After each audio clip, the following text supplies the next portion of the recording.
Sir, where are you? Oh, sir, it's New Year's Eve, sir. You've got to do a show. What? Got to do a show? That's right, sir. Yeah, it's the last one of, what is it now? 2021. 2020? Look, I've only come up here because I'm looking for a package. Oh, sorry, sir. Look, is it over here? No, it's not over there. Is it? Where is it then? What sort of package is it? Well, it's a sort of crate, really. A crate, sir? Yes. Oh, what are you going to do with a crate then, sir? Well, I'm going to chain somebody up in it. Oh, how strange, sir. Why would you want to do that, sir? Well, because they've been a bit of a bloody nuisance throughout the years. I've been interrupting the show. They've got a strange lisp, and they always put on this stupid echo wherever I go. Oh, I know what you mean, sir. Well, sir, I better get back on the wheel and pedal enough electricity, sir, for the show. Otherwise, you know what will happen? The sun's gone in and the solar panels are not working at the moment, sir. No, and neither do you most of the time. Now, get out of the way. We've got a Vobes Show to deal with. Oh, sir, I'll do my best.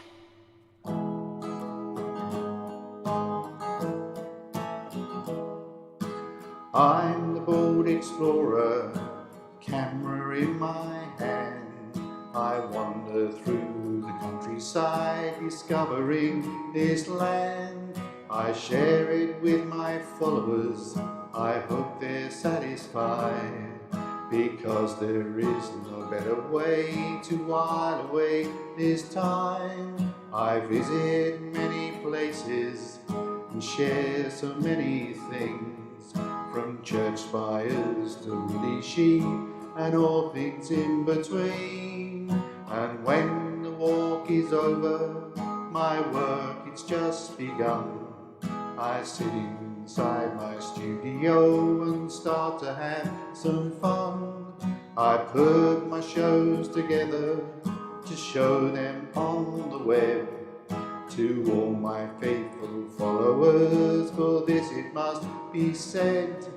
And when the day is over, I sit beside the fire and think about tomorrow's walk as the bold explorer. Eric, you put the wrong bloody tape on, didn't you? You fool. You put the wrong thing on. Every time. I thought I told you to put something a little bit more sensible on for all these lovely people. Didn't we have a great big show reel of everything we've ever done together, you and me? Remember, Eric, when we together, we went into that wonderful, rather lovely tunnel of love, and there you were sitting in the boat. Do you remember? I remember, sir, and I was violently sick. That's right, you were violently sick all over me. That was the tape I wanted to show, where we were hand in hand, you, the ugly little midget there with the horrible face and the hair growing out of your nostrils all over the place, right down to the floor, and me with that loving face and those strung bicep muscles that was sort of taking you down to the sea, and where I could actually release you and get rid of you. That's the one I wanted to show. Oh, sorry, sir. I have got this one, though, sir. I'm sure you'll like it. I'm sure you really will, sir.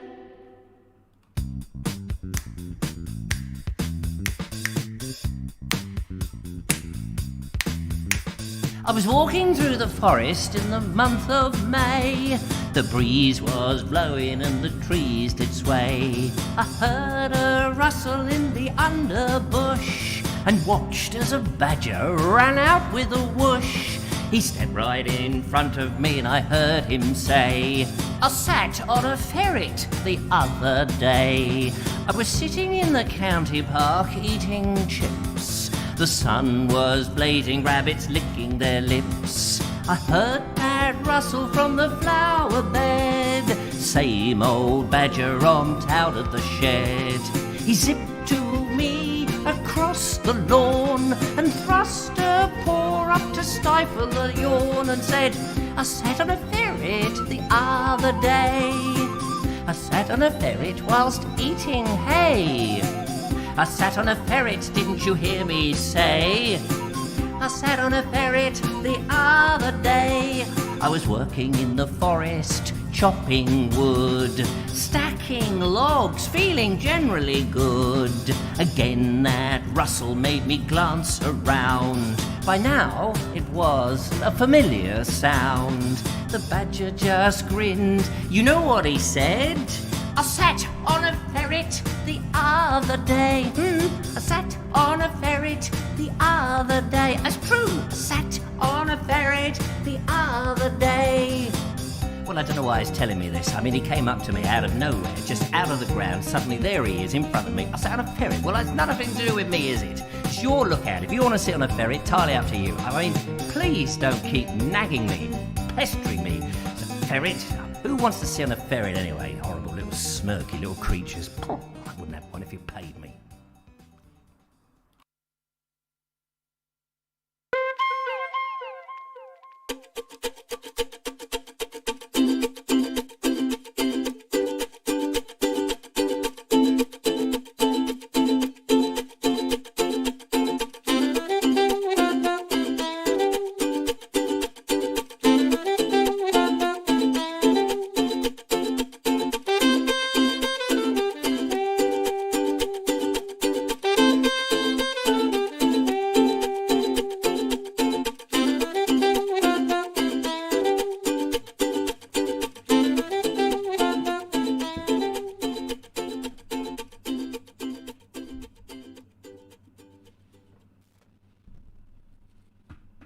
Well, good evening, ladies and gentlemen, and welcome to another exciting Vobie One-Eyed Kenobi Showbie on the 31st of December 2021. Today is the last day, these hours slipping through our fingers of 2021, which, as you all know, has been such a fabulous fun and freedom year in which we've been dancing on the hills and doing twirls with pills. It's been an absolutely amazing, wonderful time. We've all been away across different continents of this earth, enjoying the amazing things that have been there presented to us. Free passes for...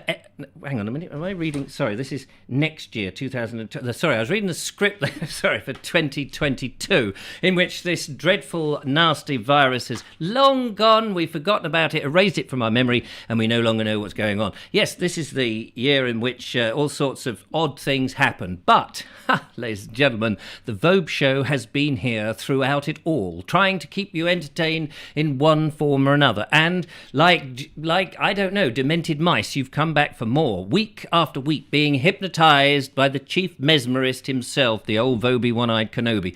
And I thank you for it, for where would I be? I'd be in the lunatic asylum in a straitjacket with a padded cell all around me, knowing not where I was and who I was talking to. Who would know if the big dementia of the sky hit the Vobie? He would still be talking and pretending to be doing a show, but only to the nurses and the care assistants, those, of course, that have been jabbed and are allowed to work for the NHS, and it would be absolutely surreal as ever. But anyway, here we are, ladies and gentlemen, on another exciting evening on a Friday night, and the weekend just ahead of us, the fireworks all ready to go. Houses of Parliament ready to explode. Oh no, that's November the 5th, because I get all these things a bit confused when they let off fireworks.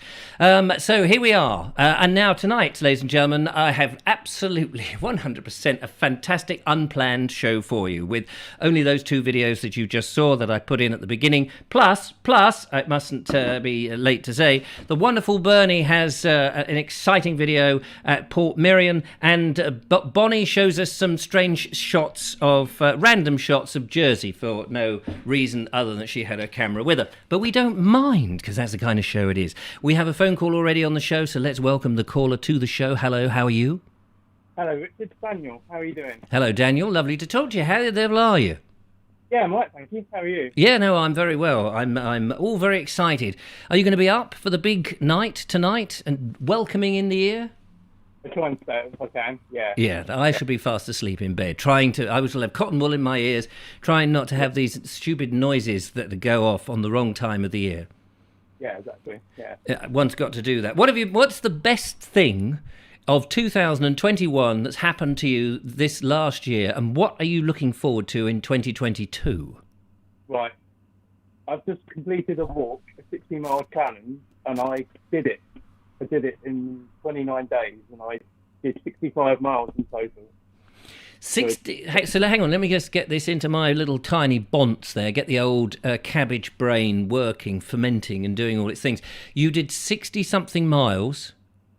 Yeah, in December, but I spread them out in like different days. So I can do 3 miles one day, 4 miles a different day, and so on. So it all mounted up near the end. So yeah. Well, all I can say is congratulations. That sounds a major achievement. It's good that you can spread them out, because I once did a 1,000-mile walk. I spread it out over about 5 years, just going up and down the stairs and walking in my front room and round. But I definitely did it. Yeah. But that's not the same as doing 60 miles. So where did you do it? Where was this walk taken place? Well, I did it everywhere, really. So I walked one Saturday. I remember walking from Brighton Pier to near Washington, which was about 7 or 8 miles. Wow. Did you catch the train back or bus or something? Yeah, I took the bus back from Churchill Square. So you had to take a dirty great net with you so that you could catch the train. That's a very clunky thing to carry with you. But anyway, I'm pleased you did it. So what are you looking forward to in the new year? What's going to be the exciting thing for Daniel? I do some more walking, really. I just want to continue it, really. Right. Oh, okay. So no real sort of no dramas, no plans to go overseas or see lost uncles that once was on a Titanic or something like that. Just more of the same. Yeah, more of the same at the moment. Yeah. Ex- I think of something. Excellent. Hang on a minute. I've just tangled up my cables here. Put them. Hang on. I'm going to do something which a lot of people can't do with headphones. I won't be able to hear you for a few seconds, so I've just pulled out the lead out the end of my headphone, so you can talk away, but I can't hear you. The audience can, but I'm just untangling that now in order to get it back. See, these are the headphones I'm using are called DT100s, professional studio ones that you can plug and unplug. I don't know how many of those that are in existence. Anyway, so that's good. And what? So you told me what you're doing tonight. So are you going to a party or anything? No, not tonight. No, I'll be at home tonight. Oh, right. Okay. Well, fair enough. I mean, I'm going to be at home, and I'm not talking to anyone. Well, I'm talking to a microphone in which I hear voices in my head and read text. It's most peculiar. But I should be probably doing more of that next year as well, until the men in white coats come and take me away. Although I'm wearing a white jacket, so hopefully they won't notice. A cream jacket. Oh, is it? It might be cream, actually. Yes, it's slightly off-white. Yeah, it was a bad wash day that time. I didn't use the old Purcell, or even whiter than white square deal surf, or heaven forbid, Omo. I think it was. Oh, okay. Yeah, whichever one it is. I can't remember whether it's homo, or it may now be gender fluid anyway. The biodegradable, whatever it is. Well, I'm very pleased. Well, thank you for ringing in. It'd be lovely if everybody rang in. Some people who've never rung in the show can ring in tonight and have a quick conversation with me, and we'll try and get through everybody before the end of the year. How about that? Yeah. That'd be great. All right, Daniel. Well, I don't know whether you rang with any specific thing, because I realise I've just been sort of piling questions at you. Oh, okay. No, I just wanted to call you because I haven't called you for a while. No, that's true. That's right. And hopefully we'll get our Bold Explorer walks up and running, and in the new year sometime when it's warmed up. And I mean, golly, the weather we've had recently down here in the south of England has just been absolutely atrocious, but reasonably mild. Yeah. But wet and soggy. But anyway, lovely to talk to you. Yeah, Richard. You take care, look after yourself, and have a happy new year. Happy New Year too, Richard. Thank you very much, Daniel. There we are. That was Daniel, all the way from... Actually, I don't know where Daniel's all the way from, but he's all the way from somewhere, I can guarantee that. So if you want to ring in on the show, the number there on the screen, 0793 4746 790. or you can ring a different number if you so wish and talk to Auntie May. She's always nice. Lots of comments out there in the thing. Station Master's Choice is chatting away. Bonnie's chatting. David Vad is also putting words onto the screen. Nigel Sadler says, hello, everyone. I'm supposed to be going out soon, but I'll stay as long as I can. You'll have to, because we've put super glue on your chair and you won't be going anywhere. Unless you take the chair with you, of course. There is always that possibility. Ernie says, sad for next year... Sadly, for next year, it's to restore the house to its end. Oh, does that mean that once you get to the end of the restoration of your house, there will be nothing for you to do but to sit there and in the evenings enjoy the wild nature, the cows, the deer, the slugs, and all the other funny things that turn up in Dorset? Bald men with vans camping on the green in the front lawn, I suppose. It does happen occasionally. That would be a shame. Fiona Hammond says, Mary, very happy New Year to everybody. Happy New Year to you. Lovely to see you there, actually. Callum Davis says, Happy New Year. Thank you very much. Happy New Year to you. Lots of people saying Happy New Year, and why wouldn't they? Andy Thompson says, Julia, where are you tonight? She's at home looking after the kids, which is a shame. But somebody has to look after them. They don't look after themselves. Well, they would like to, obviously, but then the house would be trashed. You know what kids are like when the parents are away. Woody Jenny says, I will send some of my meds. Well overdue. Yes, I probably need them, really. Try not to drink too much of the old caffeine that makes the brain buzz. But it's always nice to have a bit of a brain buzz, isn't it, from time to time? Mr. Busy Bee, what have you got in high for me? Mr. Bazzaby says, I love slugs. Now, funny thing about slugs, we used to get slugs in the kitchen here at the old Vobes Towers many, many years ago. Until we put tiles down, these lovely ceramic tiles that we've got. We don't get them now. I'll tell you a story about that another time, but we have a phone call. Let's find out who's calling up with the old Vobes Show. Hello, welcome to the show. All right, Richard. Hello, who's that? It's the Origal. It's what, sorry?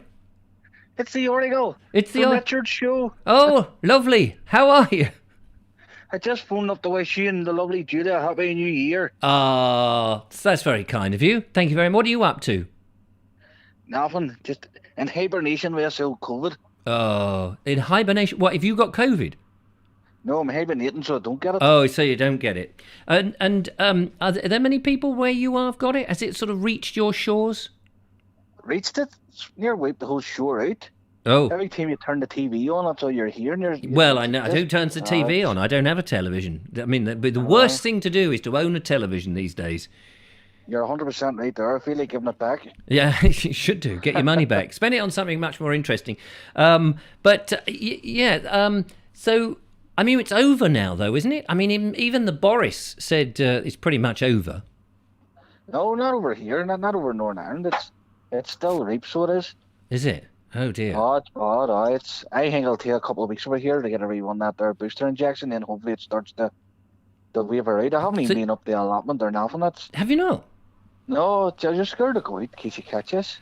Well, have underlying health issues, you see. My goodness, you've got to get up the allotment. All that lovely fresh food of yours, that'll boost your immune system.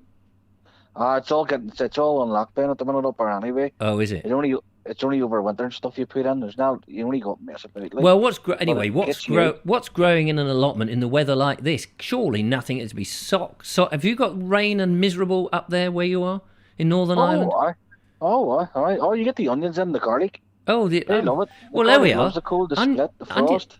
Onions and garlic are good for you if you can get up there. No good if you can't get up there. But they're not ready this spring. They're only grown now over winter. That's what you call it, over winter. I see. It's great. It's not ready then till later on. That's a shame. Well, what's your plans then, Richard, for the year ahead? What tours are you doing? What am I going to be doing? Well, that's the thing. January is a time. Well, first of all, got to pay the taxes, and then see if there's any money left, and then I want to get in the van and go touring around and looking at things. And I've got lots of plans actually at home as well that I want to do. And I've been thinking about where the Bald Explorer is going to go and the things how the channel is I'm feeling it's changing direction. It's like a ship that's slowly moving from one place it was going to pastures new, which I'm hoping will be as interesting as I hope it will be for the viewers. I see you've got the other Richard roped into one of these camper vans. Yes. Definitely. I mean, I definitely want to do more camper vanning. He said on his wee podcast, he said he's got the van there and he's going to start going around allotments. Well, he may well do, and that would be great. And you must be rubbing off on him with that van of yours. I think so. I mean, you know, I do something, the world follows. That's the way I look at it. It may be that I'm following everybody else as well, but you know, it's the ego that does it. You see. Well, what about the narrowboat? You and the lovely Julia were talking about going up to Falkirk. Is that cancelled or? It's not cancelled. It's just it's not been organised. The trouble is at the moment, the thing with narrowboats at the moment is the world and his brother is on a narrowboat. It seems to be, you know, the most popular thing. And when we first did it, I know it was sort of fairly popular, but then lockdown came along and everybody wanted to do holidays inland. So camping, camper vans and narrowboats, everybody was doing. And I still think there's going to be a bit of that this coming year because I think people are still a little bit nervous about travelling abroad and there's, you know, various problems. But we do definitely want to do more. I still got this very silly idea about buying a narrowboat for a year, living on it for a year and then selling it. Only a boat that cost you a fortune now. Well, I'd say you're looking about 40 grand for a second-hand one, even one. Yeah, no, that's true. But then I'm looking at that if you sell it a year later, you probably sell it for either the same or maybe a fraction more. Because it would be international. What about the lovely Julia? Will she be joining you? Well, I hope so. I can't row these things on my own, you know. She's the only helmsman that can steer such a thing in a straight line. I'll be wiggling all over the place. I'll never get into locks. You have no plans of coming over here, have you? Well, it would be nice. I am tempted. I'd like to go to all of Ireland, really, north and south. You know, because I've not been over that way. The nearest I've been over that way, I think, is well, where is it? Towards Bathway. What's that beach place with the sea on it? And Bristol area, I suppose, is the nearest. Well, you haven't even crossed the pond there? No, I know. I've been over to America, but sort of skipped over the Isle of Ireland. Oh, flew over the Atlantic? Yeah. It would be nice. It'd be nice to, you know. There was what was that name of the comedian who went round Ireland with a fridge? Round with a fridge? Yeah. Do you not know that one? Somebody in the comments will tell me who that was. He's famous. I can't think of his name off the top of my head. Anyway, he wrote a book about it. Became famous as a result of going around Ireland, probably in the 80s, I think it was. He went round with a fridge. And but I would, yeah, it'd be good to row round, wouldn't it? With a little rubber dinghy or something.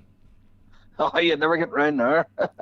the only famous person I remember landing over in Portrush was Richard Branson. Remember, he was trying to do the hot air balloon. Oh, and it crashed around the world. It crashed in Portrush in a farmer's field. Oh, did it? But I can't remember anyone with a fridge. I'm just waiting to see if somebody would come up and tell me. It's also the name of a famous skater, but I can't think. Tony Hawk's, there we go. Thank you very much. Glyn Horton to the rescue. Tony Hawk's, who's a comedian in London, and he did, not to be confused with this famous skater, I think he is, but a young whippersnapper.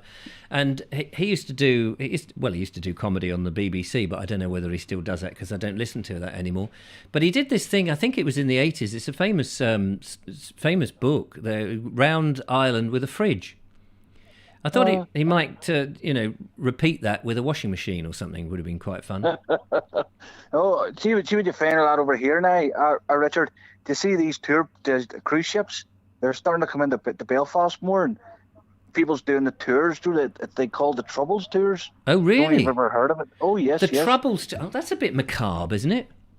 Oh, well, people's making money off it now. Well, of course, yeah, yes, I can understand that. I suppose if you've not lived through a period, it doesn't seem, it's like if you go to the area where the Titanic is or something like that, you can kind of go, yeah, there's enough time. But I mean, I was a kid in the 70s when the Troubles were sort of at its, well, I don't know if it was at its peak, but it was, certainly around in London. Oh, do even them cruise ships come in? You can't get them people away. Really?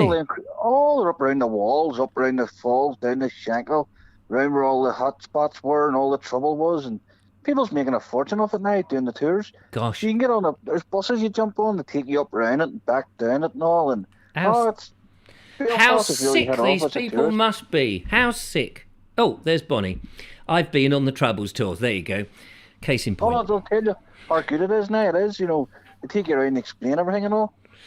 I guess if it does help to explain what it was all about, then I guess that's worthwhile, so people can come back and say, do you know what, I understand now, kind of understand why people who are of the same, you know, live on the same island, and they have this problem with one another. Like It's the Americans. You can't get enough of them Americans. Them Gosh. Americans love it.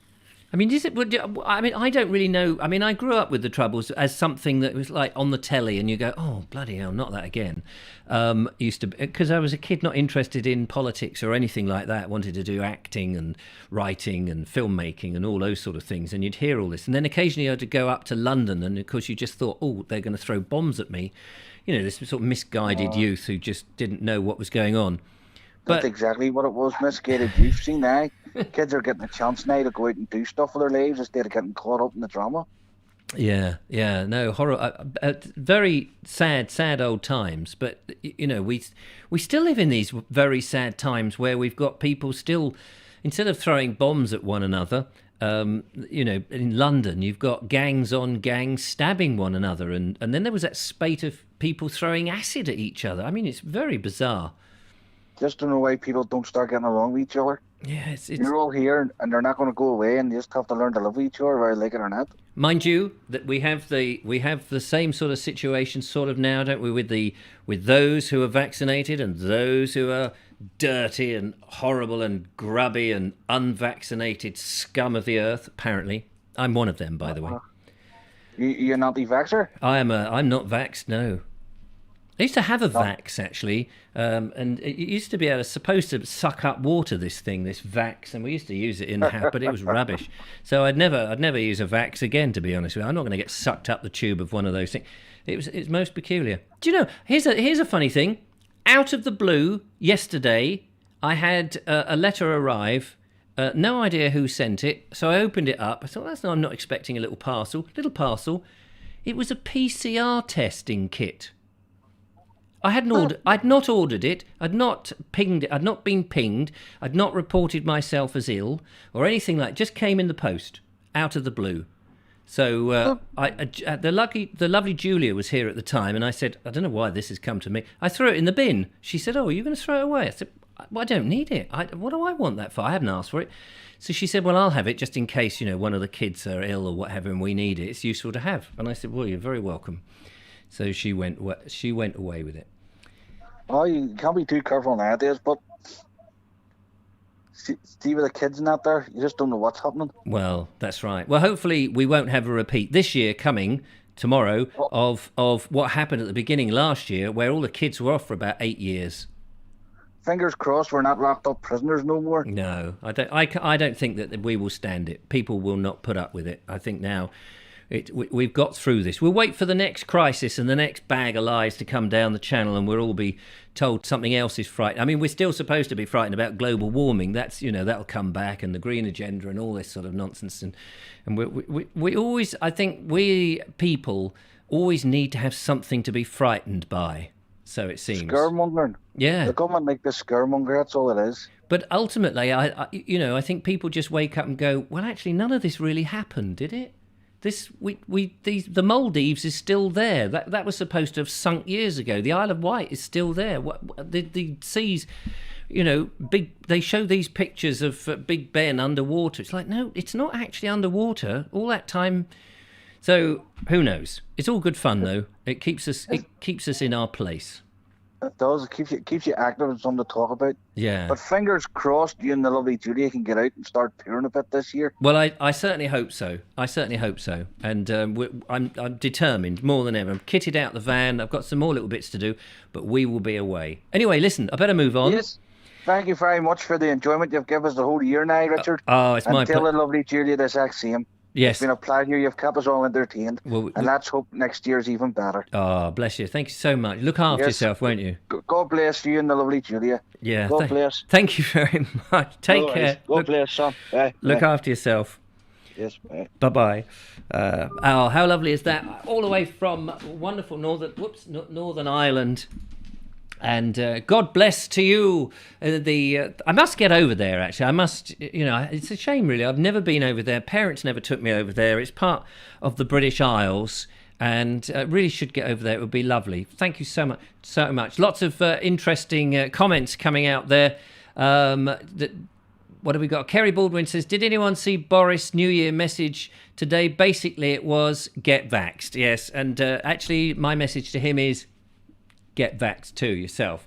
I imagine that vax sales must be going through... I mean, I know there are other vacuum cleaners out there, but vax sales must be going through the roof. Absolutely brilliant. I did see John B, I think it was, who says, I've got a vax cleaner. Does that count? Absolutely. Yes. I mean, if you've got the vax and you didn't want it, you can get the vax cleaner to unvax you, which is, something to have around the house. So that was nice. Robert Maudsley says, Mr. Buzzleby, are you in Lancashire? Michael White says, next year, people who don't mind their language will receive a PC test. Oh, right. That would be nice. I'm reasonably good on a PC, actually, as long as it's Windows-based, although 10 does confuse me a little bit more than, say, Windows 98. I'm still pretty up to date with Windows 98. I think that still works. Windows 95, I can still operate, but, it takes a while to get the disks in. That's the trouble with that. Julia M says fear equal control. That's very true. But the trouble is, it's the boy who cried wolf, isn't it? If you keep crying wolf, if you keep saying you're all going to die, and then we all look round and go, but we haven't died. Every time you tell us we're going to die, we haven't died. Eventually people go, I don't believe you. And I think it's got to that point where even Boris realises that people are not going to believe him on the whole. There will be some, of course. And then in order to save face, he has to turn around and say, no, it's fine now. It's all fine. We saved the day. It was the boosters that did it. It's a clever ruse. Mike Stevens says, have you ever been to Scotland, Richard? Yes, I have been to Scotland, actually. We made the Snug and Cosy series in Scotland 2 years running, so I was up there for a long time, up there in the old... the Mouldies, is it? The Mouldies? I've been to Stirling. Stirling is lovely. I did 3 or 4 seasons in Stirling doing a festival up there, which was good fun. And then when the Prue Tour, which used to be the milk race, went up there, Nigel and I was up there at Stirling Castle, where they filmed Colditz. Dun, dun, dun, dun, dun, dun, dun, dun, bum, bum. All of that, yeah, so Scotland. And I've done some Bald Explorer stuff in Scotland, right just over in, I think in, was it Dumfries and the other place? The Galloway and Dumfries, is it? Just over the border, is that? Have I got that right? I think so. So there we go. Rich M says it's like the Emperor with no clothes, not the boy who cried wolf. Well, I think it's a bit of that, really. I think there's definitely the Emperor with no clothes, but I also think it is the boy who cried wolf who kept saying that we're all going to die, we're all going to die, we're all going to die, and actually turns out we're not. Well, obviously we will eventually, but not necessarily of that. Sensible Paul says, we don't seem to hear anything from people from the Isle of Man. Yes, we do have a special anti-Isle of Man barrier wrapped around the Vobes Show to prevent people from there ringing. It's because once upon a time Norman Wisdom lived on the Isle of Man, and they're still thinking, oh my God, we don't want any funny people like that going, Mr. Grimsdale, they're breaking all our bottles. Apparently all their bottles have still been broken on the Isle of Man, and they can't quite get over it, no matter how many times Jerry Desmond goes over and tries to placate the thing. Sean James Cameron says, I want to visit the Isle of Barra. Yes, I would love to go and visit that, where they filmed Whiskey Galore and Rockets Galore. 2 interesting films. Whiskey Galore, of course, famous, based on a real thing. And I think the original film was in something like 1947, and there was the follow-up. I watched that fairly recently over the Christmas period on my phone, which has been jolly good. Sat on a futon, says T-Bear. Good for you. People have got to sit on more futons. You don't get people sitting on enough futons in this day and age, I don't think. David Vance says, Richard, did you do Stirling work in Stirling? Yes, I rode my... now, if anybody knows where the castle is in Stirling, it's quite up high, probably the highest point, I imagine, and it's quite a steep sort of circular road that goes down. I rode my unicycle up there, and anyone who knows anything about unicycles will know that they are a fixed wheel. There is no gear gearing on a unicycle, and not only did I small one, which is actually more difficult than a giraffe unicycle, I also did the same thing on my giraffe unicycle, from the bottom of the hill all the way up and then down. Going down is even more strenuous because you cannot freewheel all the way down. Jackie Lowe says, anyone making any New Year's revolutions? Yes, we're all up the revolution. I have made a revolution, which will be in tomorrow's Vobes Show. Not Vobes Show, tomorrow's Bald Explorer. A New Year's resolution coming up for that. I don't normally do resolutions. Has anyone made any? It'd be interesting to know. What resolutions have you made? Don't say from 1080p to 4K. That's not the kind of resolutions we're talking about. Julia M says, I am only travelling south in the UK next year. I am sick of the damp and cold. Well, you are very welcome to come to sunny Worthing. The sun always shines here. Hello, caller. Welcome to the show. Happy New Year to you. Happy New Happy Year New Year to you. Happy New Year, dear Richard. Happy New Year to you. Woo! Happy Oh New yay, oh yay, oh yay. Hear all about it on the Bald Explorer show. Indeed. Oh, sorry, Vobes Show. Indeed. Has he gone away, the Bald Explorer? No, he's still here. He's still here. How are you, Terry Banton? Oh, I'm fine. I'm sitting here with a box of celebrations. Oh. Let me look on the bottom, yeah. Lovely. Yeah. What is your favourite of the celebrations? Toffee, caramel, cherry, coffee? Bounty bar. Oh, the Bounty coconut. You're a coconut chocolate fiend, are you? Yeah. Yes, it's like Marmite. I like Marmite, so I'm a bit odd. I like Bounty bars as well. Do you like Marmite on your Bounty bar? Not really. No. Separately. Separately, that's right. One after the other is okay, but not in the mouth at the same time. Has a strange feel to it. So, are you sitting up until the witching hour at which Big Ben strikes 12? Well, if you're off air by midnight, I won't be around. Oh, what do you mean? As soon as I go off air, you fall asleep? Yes. Most people fall asleep when I am on air. That's the trouble. Yeah. I thought I'd tell you the most remarkable thing I've endured this year. Yes, two, please. Yeah. On the 1st of January 2021, I was alive. Yes. And almost a year later, 31st of December, I'm still alive. Wow. So do you think you'll still be alive on the 1st next year? Well, yes. If I go to bed early, yes. Yeah. Oh, that's a relief. After all, on the hang on a minute, Sunday the 3rd will be the next Vobes Show. We want to make sure you'll have to ring in on the 3rd. On the 3rd of Jan, ring in to let us know you're still alive, Terry. Yes, it's another bank holiday, so I won't be out there raiding the bank. Oh, is it another bank holiday? Oh my goodness! Do you know I've ordered some nuts? Nuts or hazelnuts, but not from Cadbury's. I've ordered some nuts, and the company says we will be working on the first working day in the new year. So I guess that won't be the 3rd then. It'll be the 4th. Yes, that's right. Is that when people go back to work? I mean, I will be working, of course. I never bloody stop. Sorry, that was a vague violin.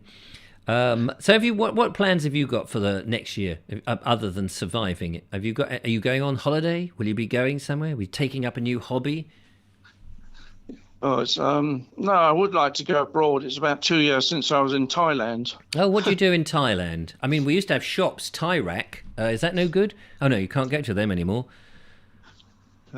Yeah. I just like the people out there. Well, I did have a girlfriend, but I still see her on the phone, on the messenger service. But it's not really the same, is it? No, that sounds very British. I used to know a young lady from Thailand. Don't you know? Yes, they don't mind Terry. He's an absolute shah. Absolute shah, I say. Lovely little filly in Thailand. All right, so going over to Thailand, that sounds like a good plan. Will you have to, I suppose you'll have to take all the various, jabs and things? Yeah, well, at the moment, if you go in as a phalang is the word for a foreigner, phalang. Phalang? Yeah, as soon as you arrive at the international airport in Suvarnabhumi, they whisk you away into a hotel of the government's choice. Nice. charge you a fortune, and it's now 14 days. So Oh. if you book a holiday for 14 days, you're in one of their approved hotels in Bangkok. You're imprisoned in your room. They leave your rice outside the front of the door, hotel door. Crikey. Then they give you a ride back to the airport, and off you go to return to your homeland. My goodness. Whisked away and left in your own room to Bangkok. I mean, to do your own thing. How extraordinary. Is there no personal waitress Thai service that comes in for you? No, no, because you're not allowed to mix with anybody. That's the whole point of it. That's what a shame for you. What a shame. Yeah. I just wanted to say a couple of other things quite quickly. Yes, you can do them slowly if you like. Yeah, we got 3 things in common. Oh, have we? I've noticed, yes, in your kitchen. Oh, hang on. Is it the French dresser? No, it's the Russell Hobbs kettle. Oh, is it? Have you got a red one like mine? Magenta, isn't it, or something? Oh, it pink, could be. Yes, I mean, it's got a fancy name, of course. Magenta. I say magenta, darling. Yes. Not going to blow your top again, are you? Oh, it always whistles at me. She boils her head left, right, and centre. Dear. Every time I charge towards her. Oh, right. Well, so that's a good old Russell Hobbs. Yes. Yes. Yeah. Well, when I went in to buy it, I was looking for a purple one, but they don't. Yeah. So I said, famous people like Julia had purple. I'm sure Russell Hobbs is already consulting the colourist there and going, yes, Pantone 406. Come on, we want to get a nice purple one. Anybody who knows their Pantone colours will know Pantone 406 is not purple. The second thing is we still have the same taste in tea, PG Tips. Oh, PG Tips. I do buy PG Tips, and people do buy them for me, although I must... Oh, here we go. Pantone 406, is a light shade of orange. There we are. I got that completely wrong. I used to be in the printing business. Anybody who knows Pantone colours will know. It's Pantone 406. I've got it wrong. Sorry. So, yes... I missed what you just said. I've just gone straight out of my head. Same PG Tips. Oh yes, tea. PG Tips tea. Yes, I would buy my tea, and I may start buying it from good old Richard Smith from the Kent and Sussex Tea and Coffee Company, so that I can have top quality tea and coffee, rather than the sort of sweepings off the floor of mass-produced nonsense. Although I actually quite like the taste of the sweep floorings. The floor sweepings, even. I'm not sure whether it's before your time, but they used to have a chimpanzee tea party. Oh, yes. It was their advertisement. Yeah, they couldn't get away with that today, could they? Oh, it's been banned on animal welfare grounds because you're not supposed to dress animals up in pretty dresses and the like. Oh, but you can still feed them tea and caffeine and things like that, but you mustn't dress them up in nice warm clothes. Yeah, but it's okay. We're allowed to have transgenders, I gather, are allowed to dress up in any sort of cross-dressing that they like. Yes, I imagine that. Yes, I suppose that's true. He desperately searches for a joke to go with that, but fails miserably on that one. Do you get transgender chimpanzees? Well, I've no idea. I suppose they're fairly similar to human beings, aren't they? I think chimpanzees are more advanced than human beings these days. So. I think they usually are. They usually are. You'd be better off with one as Prime Minister, I think. What was the other thing? Oh, I've hair no idea. loss. What, hair loss? Yes. Yes. Yeah, I'm suffering. Well, it's more gradual than possibly yours has been, but. I'm glad you're laughing about that. I don't suffer from hair loss. I've got all of my hair, but it's in a box. I keep it under my bed. I know where it is. I haven't lost it. It's just I wish it was stuck into my head. No, I don't actually. I did shave it all off on purpose, and I love being bald. You on the old bicycle faster than fast. If I was to take the windscreen out of my van, I'd be aerodynamic, faster than fast. I mean, apparently rubbing raw onion is recommended to produce hair again. I reckon that would attract all the girls. That sort of lovely oniony smell on the top of your head is going to get all those Blue Rinse Brigade out, searching you out, going, "Oh, just the sort of thing for a casserole." But I wouldn't recommend garlic. No, I wouldn't rub that in. Although garlic actually is very medicinal. Yes, it's good. Not to rub on your head, though. Well, no, it might. You never know. It might enhance the follicles. You say follicles? Oh, yeah. Okay. Yeah, I did say follicles. But you never know. Jackie Lowe says, if you kept it in a jar, you could call your hair Hartley. Oh, yes, of course, a hair in a jar. I've got it. Yes, Hartley. Yes, I see. That tax the old... what was that from? That was that kids' programme. Hartley hair was from... Oh, it was there. It's going. It's something time. What was it? Something time? I'm not sure of that one. Yeah.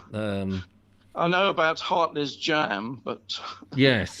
That's a different thing. I just wanted to finally say... to me, your video with Dan at Harrison's Rock in November was fantastic. I mean, the production was fantastic, apart from the chit-chat and interesting things. I mean, Dan's got the spiel, hasn't he? Oh, yes, he knows his sandstone, I can tell you. And also, the great news is that Dan is coming down to be on this show here on the 11th of January. No, it's more than just It is, wow, that's good. I'm excited. Wow, how about that? Yeah, you can have a night off. Just let him take the floor. Absolutely, it will be lovely to have him. I'm all for trying to get more guests in on the show. That would be lovely. Pitkins, there we go. Thank you, Rosie Raver, number 1. Pitkins, yes, good old Pitkins. That's right. That takes me back. A lot of people saying Pitkins now, yes. And we're not talking about Mr. Grimsdale Pitkins when Norman Wisdom played a character, played Pitkin. Harrison's Rocks, Dave Vad. Yes, Harrison apparently. Not Harrison Ford, but that's a different place. That's probably down the road near the stream, Harrison Ford, whereas Harrison Rocks... Yeah, Groombridge, isn't it? Groombridge, yes, that's it. There's a lot of dodgy stuff going on at Groombridge. It's where they do a lot of grooming, apparently. Right. Yeah, a lot of dog grooming and various animal grooming and that sort of thing. So it might become Brideshead Revisited. Yeah, might do.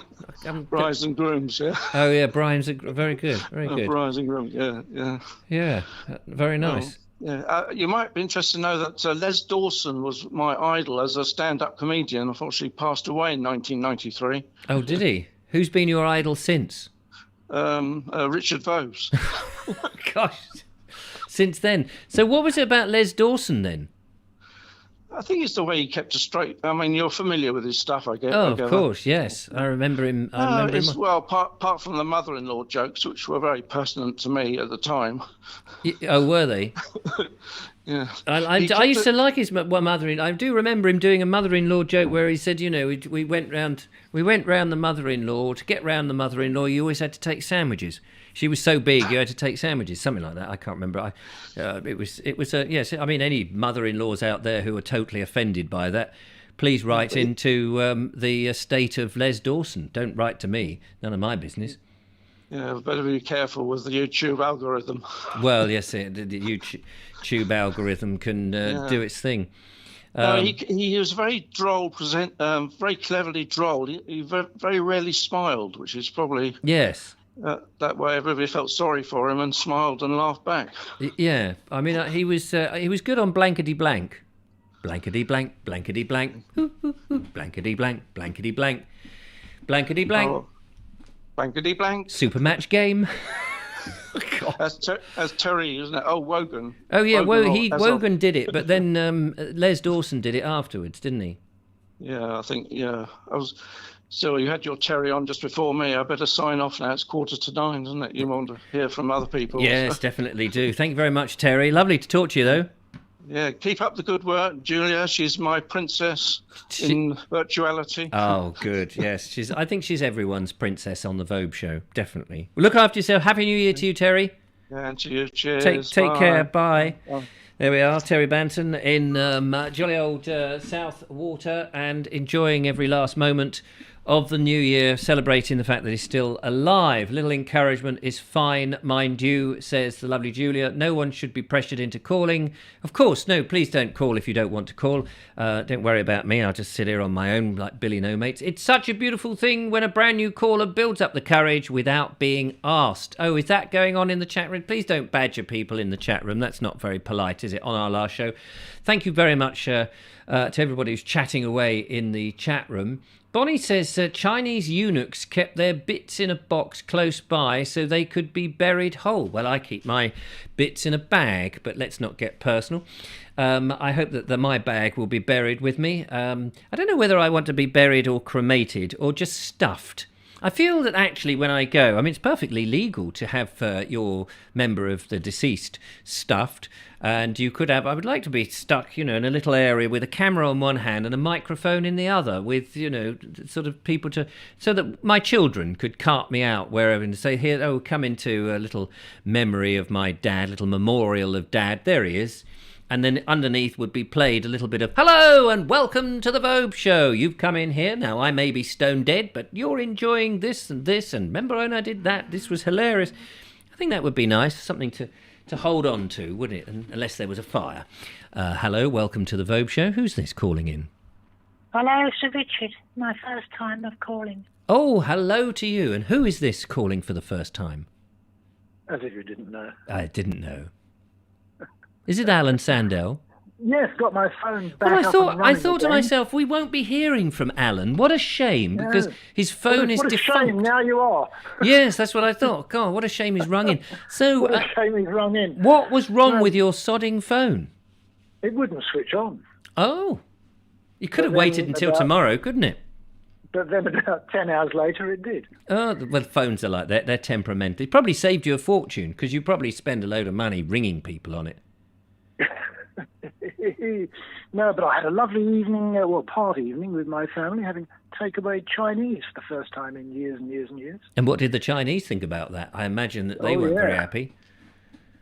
Oh, yeah. But I have to leave early before I start farting, you see. Ah, yes, you poor old farter. You can't do that as a guest, can you? No, at least I wouldn't like to be there if you did. Put it like that. So what are your plans after the show is finished? Are you just going to sort of, resign yourself to life as now finished, as I know I'm going to bed, or are you going to stay up to the bitter end and see? Well, I woke up full of beans at 4 o'clock this morning, so I don't think I'll be staying up till midnight to watch the Aga Khan show in London. Oh, no, absolutely. They kept that secret, didn't they? What, that they were going to do it? And then they said, no, we're not having any fireworks, we're not having any, no, it's all banned. And then all of a sudden, yeah, we're going to do it. We've actually found, his office can actually keep a secret. It's amazing. And they must have they must have known by planning all the stuff and booking everything, even though they were telling everybody it wasn't going to happen. Yeah, it's amazing. If Boris Johnson could keep secrets like that. Yes, well, I don't think he's able to terribly well, or any of the members. I think there are lots of leakers there. They bunch of leakers. Yes, you see, all the Welsh are there with their Welsh leaks. Boyle. All those old boys in the House of Lords. Absolutely, yeah. Which is good. It's good for us to have all these leaks. Otherwise, we'd never know what was going on, because I don't think they do. Half the time we don't know. Half the time we don't. Most of the time they don't. No, exactly. But what do you think? Sorry. I was going to say, what do you think then is going to happen in the new year with the government? I mean, there's got to be at some point some what do they call it, where they sort of scrutinise everything. There's a name for it, where they have an inquest or something on what's going on. And do you think Boris is going to survive it? Because I think he's sort of, not by being clever, but I think he's kind of by now playing against what Mark Drayford and old what's the woman in Scotland, the cranky woman, Fish. Yes, Sturgeon. Nicholas Sturgeon in a twist. No, well, apparently they did a poll of the red wall, and 7 out of 8 of the constituencies would vote against the Conservatives now because they blame him for the cost of power going up, which is ludicrous because it's got nothing to do with him. No. Putin putting his oar in. I know. Well, it will, but the thing is, it will, though, won't it, have to do with him if he keeps pressing ahead with this ridiculous green agenda? I was reading about that today. Some bloke who's worked for years installing heat pumps. He said, "What a load of rubbish they are." He said, "Unless your house is super insulated, they don't work." Yeah. Yeah, and people have been saying this for so long, but Mr. Wurzel Gummidge doesn't seem to listen. No, well, I mean, if you have your house super insulated, do you need a heat pump? No, you could probably just light a match if it's exactly. Carry on with what you got. It is a bit of a funny old thing. So, what plans have you got for the new year for you? Well, when the weather improves, I shall, and provided the COVID situation permits, I shall be jumping on public transport to go and explore farther afield. Oh, lovely. Yeah, that's and by further the main hobby. Yes, by further afield, what sort of distance are you looking at?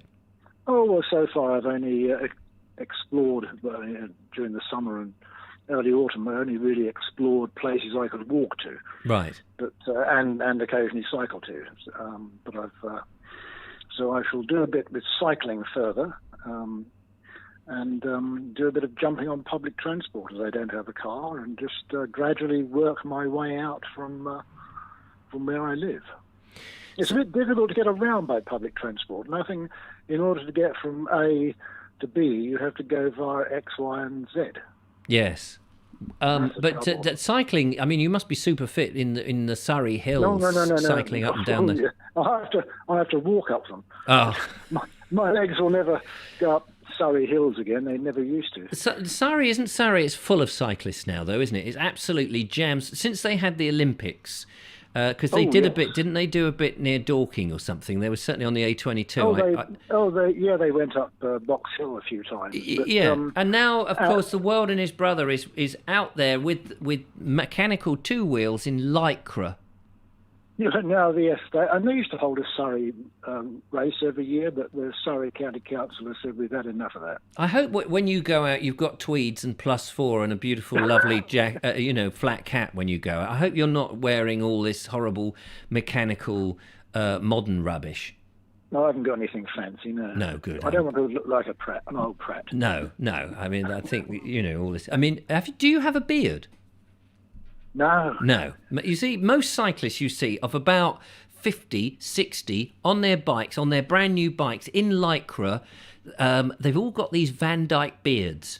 They've all got them. You cannot, you just will not see a cyclist without a beard of that age group who are in that sort of, I'm a very serious cycler. I've got this carbon fibre bike and I've spent 20 grand on it and I'm cycling. And not only am I cycling, I'm cycling in the middle of the road, stopping you with a van from passing me, even on a straight stretch. The highway code has been changed now, so you'll have to, I don't know, if you're trying to pass me on the road, you'll have to go into the other carriageway to keep far enough away from me. Really? Oh, yes. They've increased all the distances and the speeds as well. Yes, you can only do 10 miles an hour behind a horse. I mean, over a horse. Passing a horse. My first car was a Morris Traveller. You know the old Morris Traveller with the saloon version, but with the timber frame on the back? Oh, yeah, like a miniature shooting brake. Yes, that's it. It used to have that. And then as the indicators were these little things that flipped out. Yes. Like little stick arrows. I want those on my van, very long and low, so that they flip out and they can trip up these bloody cyclists. You know what only the ones with the beards, only the bearded Lycra one. Anybody else is fine. They're all safe because I cycle occasionally, and when I'm in an area where there's a car behind me or two cars behind me, and I know what it's like for the driver who wants to get past. I'll go on the pavement and let him go. I'll dip in and let them pass because I'm a driver too, you see. I'm a road user and I pay the tax for the road. So when I'm cycling, I think of the driver, but the cyclists seem to have this mental thing about, no, I'm on the road and I'm in front and I'm not going to let you pass, ha, ha, ha, because I've got a beard. Oh, yeah, I saw a documentary about that up Box Hill, some chap who lived up there, and they just had to follow a column of cyclists because they were taking up the entire road. And they don't like it when you pass them because you've outmaneuvered them, and they're two abreast, and they think we've got him, and you just go, no, you haven't, mate. Boom, bam! Big transit van flies past. The wind is knocking them left, right, and then centre, straight into a ditch and in the water. Go, I'll get you, butler. I'll have you. But they don't. I got a video of you. Yeah, exactly. It's on my little smart helmet. Oh, I didn't charge the battery up because I don't really use it. Michael White says, you're right, Richard. The cyclists come down Hurst Road in Molesey near Hampton Court. I think most are trainee kamikaze pilots. So, yeah, it's about the size of it. They do amuse me how they think they're in the Tour of France. Yeah, I know. It's a strange thing. I mean, we've got to make room for everybody, but please shave your beard off if you're a cyclist. That's just the only thing I would say. I'd also try to understand how to get into a bit of videoing next year as well. Oh, good for you. Yes, send in some videos. That would be absolutely marvellous. See how I go with a bought a little tablet thing. That's all right. Yeah, you can't walk around with a tablet. That's no good. You need a glass of water and take it. I know. Yeah, absolutely. There we are. I can recommend some lovely cameras for about $5,000, and a whole set of lenses for about $10,000. You'll be well away. No problem at all. Of course, you need some lights, and you probably need a very expensive tripod and a dolly and all these other things. I can recommend it all for you. And then when you don't want it, sell it to me for a tenner. Anyway, Happy New Year. Happy New Year. Lovely to talk to you. Take care, Alan. Bye. That was Alan Sandell on his bike, shaving off his beard immediately and scrabbling out of that lycra. Good for him. I'm very pleased. That's good. Right, we're going to play some videos because we're coming up to 9 o'clock. I'm doing until 9:30, by the way, ladies and gentlemen, just in case you didn't know. Oh, we're going to have another phone call. It's lovely to have the phone calls. Keep them coming. We do have a couple of videos, but we'll get to those shortly. Hello, caller. Welcome to the show. Sean Cameron from London. Ah, good old Sean Cameron from London. How the devil are you, young fella, my lad? I wanted to know what you think the first thing will be that you will film in 2022. The first thing I will film in 2022 will be the Sunday chat. Which will be tomorrow, won't it? Because I will be having to do some sort of Sunday chat for Sunday. And to be honest, I've got no idea what day of the week it is. No, I know. It's a Friday night at the moment. Tomorrow will be Saturday the 1st, and then Sunday will be the 2nd. The Vobes video the Bald Explorer for tomorrow is all racked up, ready to go. And so tomorrow I'll have to do a Sunday chat, although tomorrow is a bit of a chat type thing as well. So there'll be two chatty things, which makes me a bit worried. So I might have to do something a bit different for the Sunday chat. But I won't have much time. Just drive out for a tea somewhere. Yes, I might do. I'm actually out for lunch tomorrow. Very nice. I'm meeting up with Tim Tricker for lunch. And I'm not going to say where we're going because obviously 102,000 people will mob us. Yeah. The press will be there. Yeah, the press, the paparazzi. The paparazzi. They're an interesting bunch, I can tell you. I don't know what's going on. I think people must be excited. Fireworks have been going off in London since 5 o'clock. Oh, really? People are just testing the blue touch paper too eagerly, aren't they? Well, I did know somebody on the allotment about 3 years ago. Fireworks were going all over the place, and I said, "What the hell do you think you're doing?" He said, "Well, I'm just putting them in to see if they're damp or not." Oh. So I couldn't get my head around that. He was putting them in the fire to see if they were damp, and then they were just going off and flying at about 4 foot above the ground. Knocking all and sundry over. People had to jump up in the air as the rockets went through. Just seeing if they're damp. Was he like, off his head or something? I don't... Well, apparently, 2 years before I turned up on the site, he had the fire. It was a bit slow, so he threw some petrol on top, and he put his arm on fire. Oh, blimey! And then he jumped in to the river. Gosh! To try and stop it. Well, I will not be partaking of any firework displays this evening.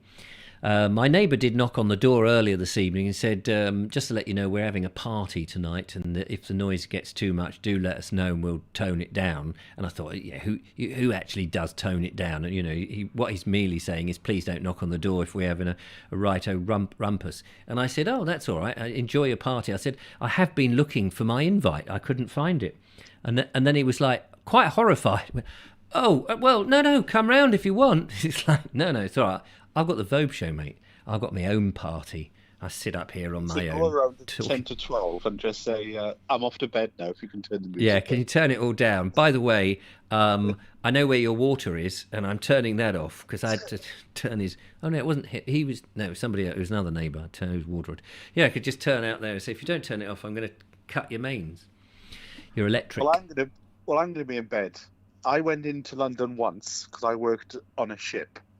And I thought, I'll stay in work and I'll get a good view of the fireworks. So the fireworks finished 12:15. And it took me 3 hours to do a journey that would usually take 10 minutes to get down to the station. See, that's the mistake. I mean, I've told this story before, but often I used to do the fireworks down in at the Redoubt Fortress in Eastbourne. Station Master's Choice will be very familiar with this, and they used to have these fireworks in the evening, and prior to that I would do my fire eating and juggling and unicycling and all of this. Then the fireworks would happen, that was kind of it. Well, whilst that was happening, I was on my way out. Nobody was on the roads or anything or in that area. You got out because everyone's going, oh, woo, woo, looking at fireworks. And I managed to avoid them all.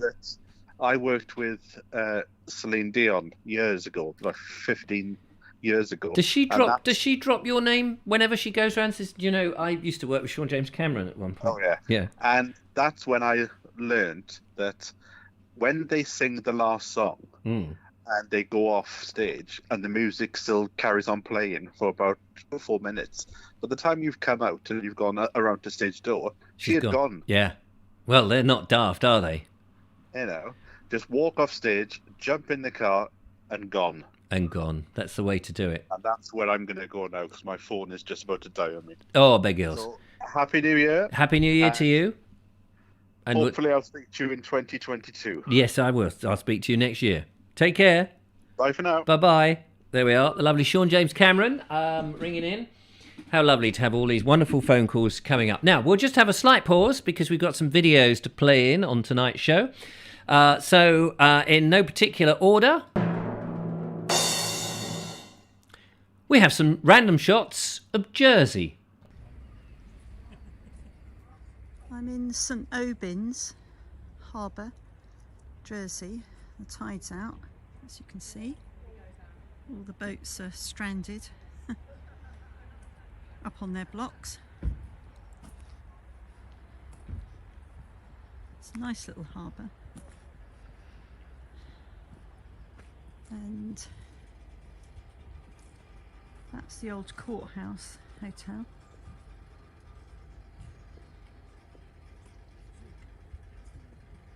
Up the hill is Somerville Hotel, which is up there, which is very nice. Just had lunch there. Some really old places along here. There's a nice art gallery that I'm just walking towards. That's Dave. It's there's a chandler's shop. We can buy boat stuff.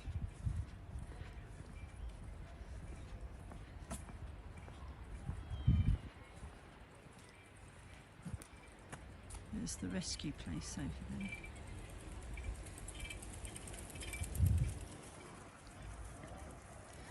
Not many people out today.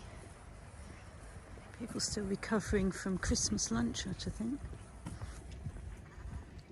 You can just see through the harbour wall over to St Helier. Over there. And my auntie lives just over here. Just going to walk over there for some more mince pies and more cups of tea and probably more chocolate biscuits, something like that. But going past the Gallery Cafe, which is one of my favourite cafes, because it's full of artists' work. And there's galleries on 4 floors. It's just really pretty, so we're just going to have a look at that.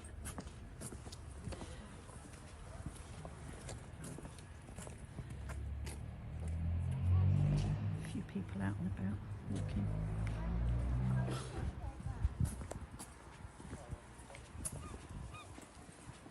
They make the most incredible meringues here, and homemade sausage rolls. And there's the gallery, Harbour Gallery Cafe. Lots of artists have units there. So, this is St Albans, a little harbour in Jersey. There we go, bit of Jersey for you, which I gathered that Bonnie went there over Christmas. I'm not 100% sure, but yeah, no, how lovely is that? What a lovely looking bay. Loads of those boats over there moored in there, probably all in the gallery, to be honest, looking at the lovely pictures that they have in pictures at an exhibition. Wasn't that a piece of music, if I remember rightly? Yeah, some classical composer did all that. Lovely to see a bit of Jersey. I think there's another clip from Jersey for which we will watch next year. I hope that's all right. So there we go. Thank you very much, Bonnie, for sending that in. Lovely to see. And we also have another curious place, of course, Portmeirion, to come from Bernie, which he did earlier this year. I nearly jumped ahead of time then. Shall we do that now? I think we will. I think we get the videos just in case more phone calls come in. So if you remember, not yesterday, on Wednesday's show, Bernie gave us the arrival at Portmeirion. He was the prisoner again. Well, let's see if he's still the prisoner as he has a look round the set of the Prisoner series with Patrick McGowan, but which of course is Portmeirion.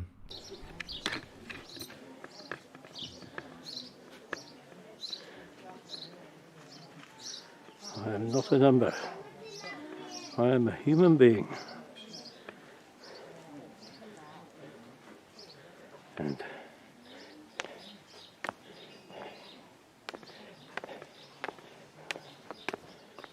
welcome to the village, Portmeirion.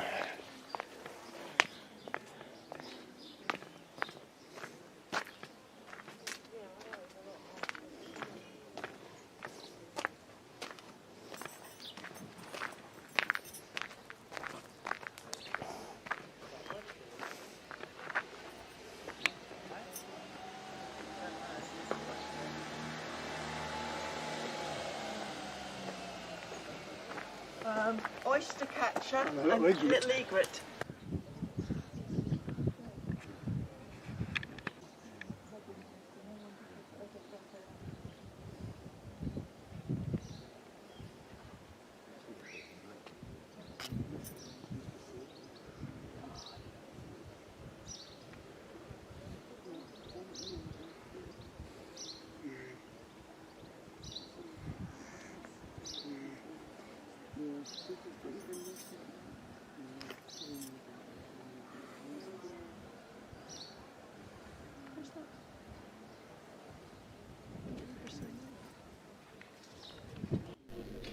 The hotel down there, of course, in the series was the Old People's Home, and several scenes were shot.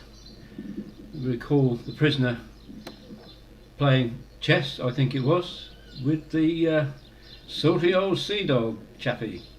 Call him what you like.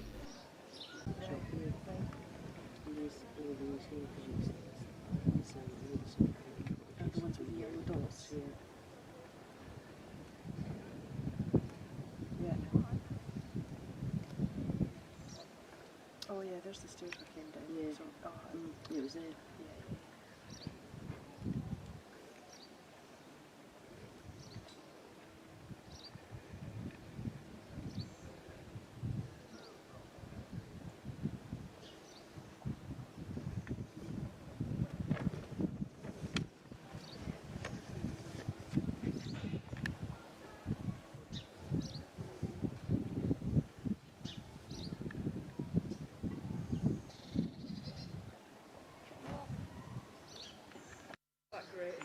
waiting to be called up to number 2 where that observatory tower is. Hopefully then we get better next week.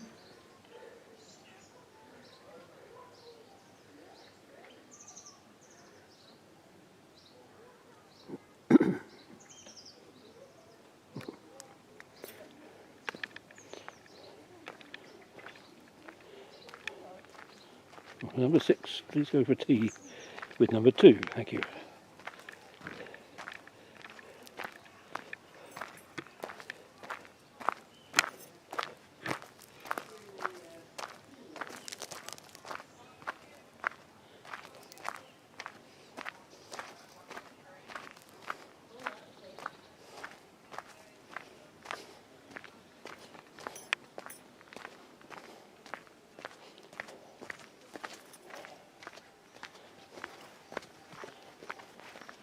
Can't really do too much commentary here.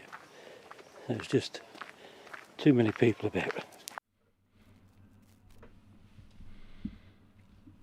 There you go, the lovely Bernie out there with what was actually the microphone muff, not his muff, if you see what I mean. Yeah, very difficult to film at these public places, which is why I don't do a lot in those sort of places. I mean, we did get purchased for us, the lovely Julia and I, a lot of the National Trust properties, a membership to go and go there. But to be honest with you, one of the reasons I never took it up or did it is because there's always too many other people, and you end up having to do it in a way which is a bit like a tourist. And I've never been very good at doing that, where you're going around and then you've got to suddenly be very quiet in the room. You know, you go into a room and there's a bloke at the other end making sure you don't nick the paintings off the walls, and I'm in the so-and-so room now, and you know, suddenly all your confidence disappears. There's all of that problem. Oh, we have another phone call. Let's find out who that is and say hello. Hello, caller. Welcome to the show. Hello there, it's Ed Loud in London. Hello, Ed Loud in London. What are you doing in London? Are you at the fireworks? Yes, I can confirm what Sean said. Lots of fireworks since about 5 o'clock. Good gracious. All that gunpowder being wasted. Yes, an absolute waste. And is it disruptive? Are you somebody who likes fireworks? Do you celebrate with fireworks? Oh, not really. I don't dislike fireworks, but once you've seen one, you've seen them all. You sort of look up, get a strange crick in your neck, and get bored of it. Yeah, I have to say. I mean, I used to do it not to do the fireworks, but be at many firework displays because I used to do the fire eating, and it does put in the end. It's like working at a theme park. You know, people go to a theme park and it's all very magical from the theatre side, but backstage, on the backside, you see the backsides backstage, I can tell you, and it loses a lot of it. And so you don't see the magic anymore, which is I guess the same sometimes if you work in theatre and television and all the rest of films. It sort of takes away a little bit of the mystique. Yes, yeah. I think also I could just sort of walk out into my front yard and watch the fireworks. So yes, kind of all those things, like watching the marathon. I just walk to the end of my road. I can see the marathon. I've never understood things like the marathon or Formula One or any of those things where the sport is. Oh, what was that? That was the cars. Oh, was it? Did they come around? Yeah, there they go. There's another load. Yeah.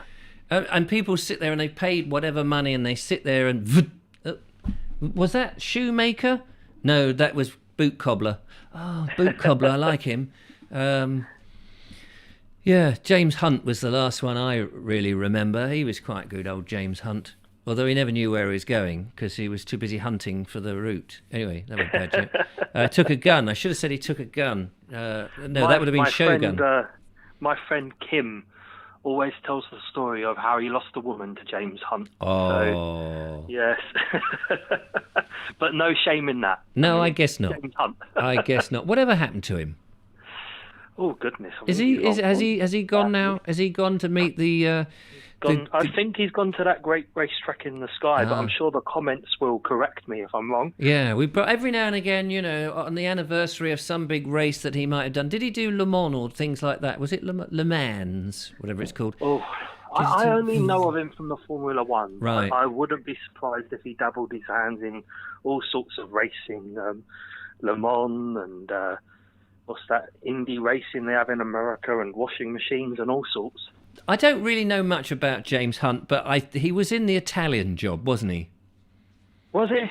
I think he was in the Italian Job, and he did a few lines, and he was rubbish. he was rubbish, but I think it was quite funny. I think he was in the Italian Job. Job. My New Year's resolution: watch more films.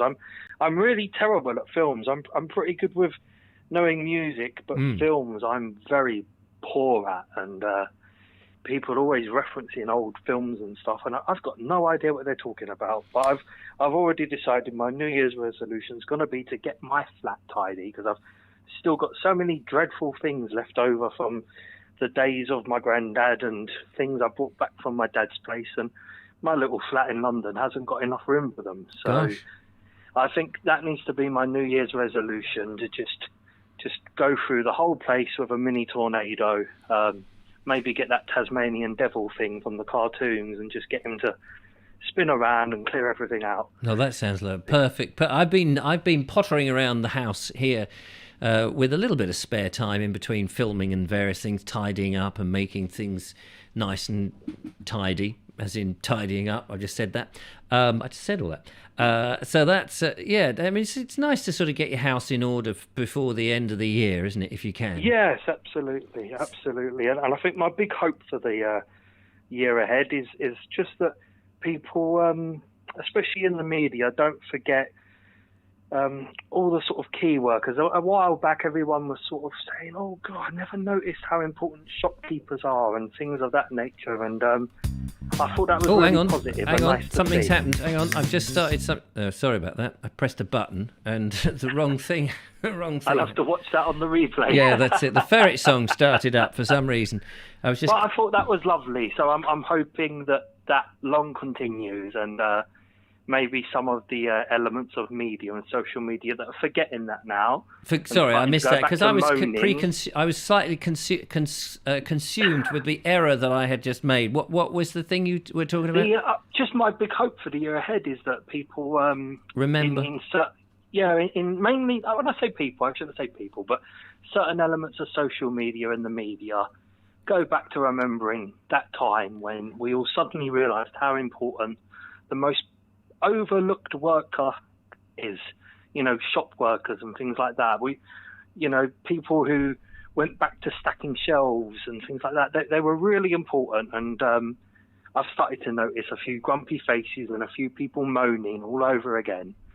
So I'm really hoping that some of the comments I'm seeing on social media about jobs worth shopkeepers, in somebody's words, kind of people cheer up a bit when they go to the shops and remember what it was like when the shelves were empty. I would like people to sort of basically get off social media. I think that would be that would be so much better. People put so much junk on social media. I mean, I think one of my New Year's resolutions, and I haven't spoken about this. I've got one in tomorrow's video, which is about food and stuff. But one of my other what do you call it? What would you call it? Resolutions. I think I am going to leave Facebook. I mean, I've pretty much done it, and I will put my videos there, but I think I will say to the Bald Explorer group that I just am not going to be. I want to move away from social media because I hate it. I think it is. I mean. It depends what you define social media as, but I'm talking about things like Twitter and Facebook and Instagram and things where people just put up rubbish.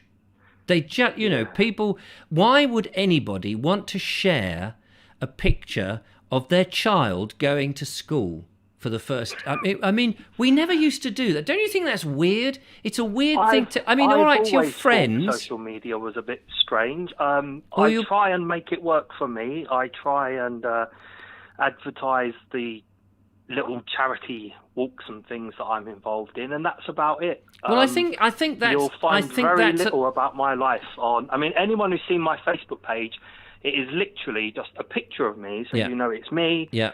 And then there's a message that basically says, yes, I know there's nothing here. There's not meant to be anything here. By all means, use it to contact me, but you ain't going to see no posts. Yeah. It's literally just a page with that message.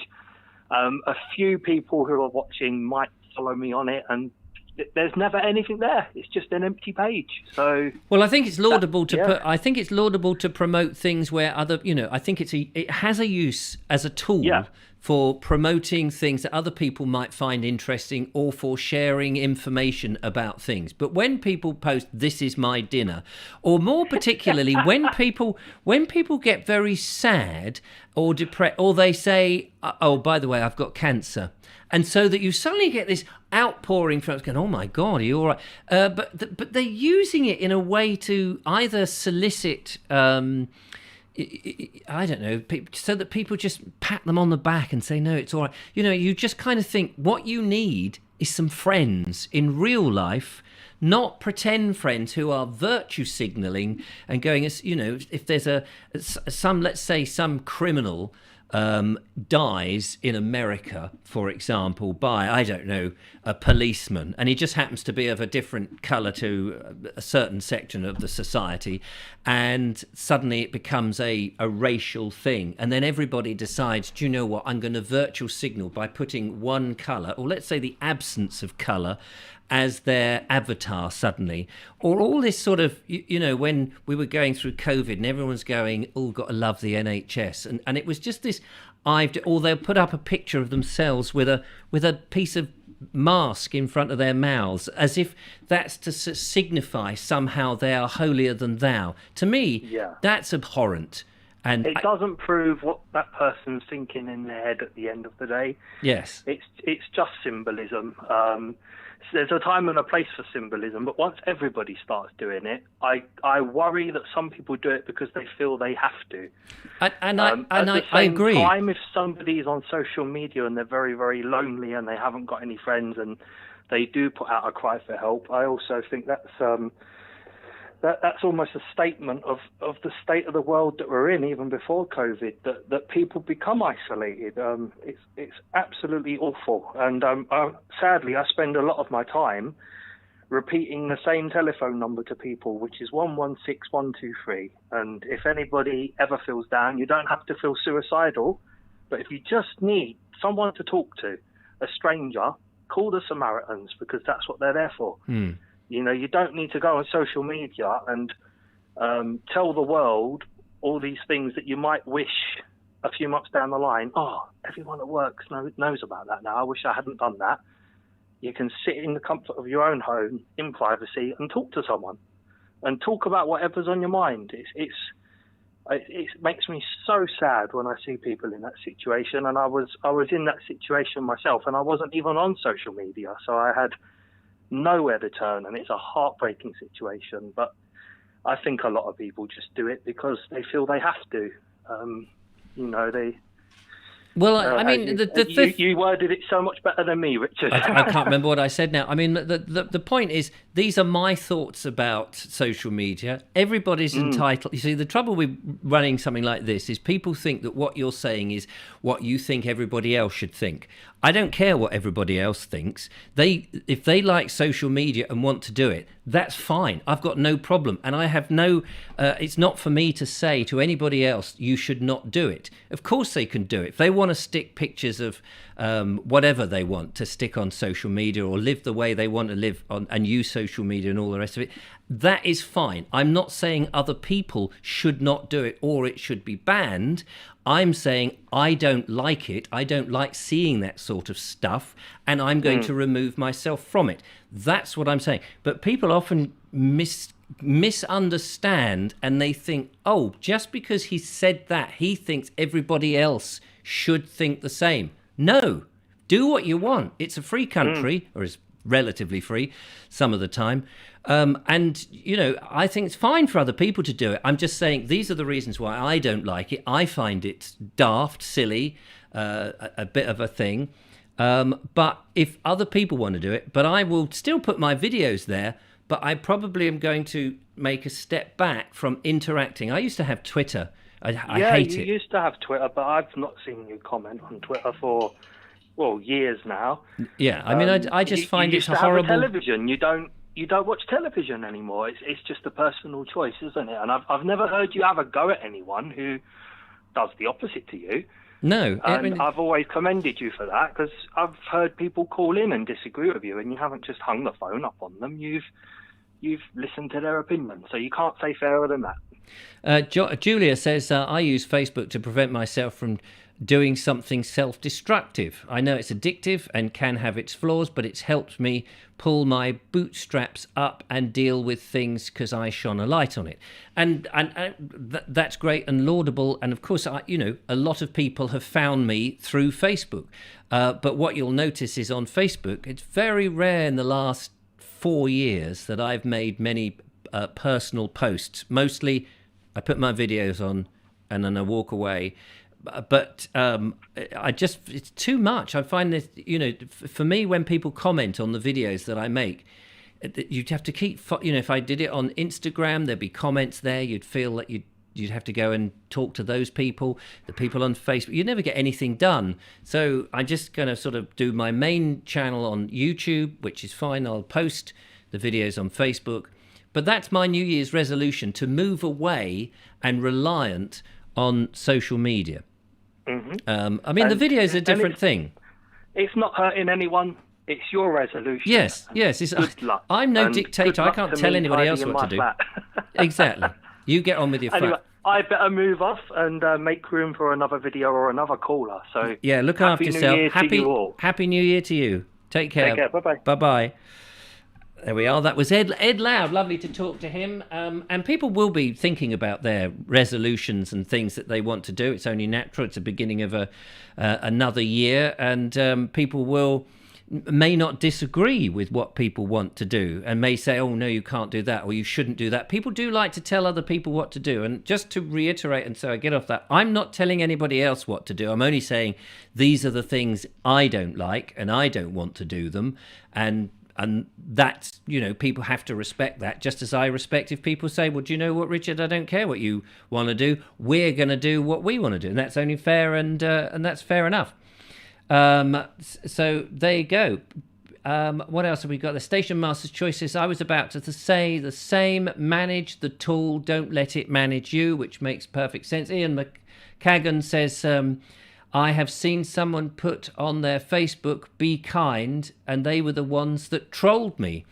It does bring out the worst in people sometimes, these keyboard warriors. And I told this story many years ago, but before Facebook and before that, I had a forum for an earlier iteration of the Vobes Show.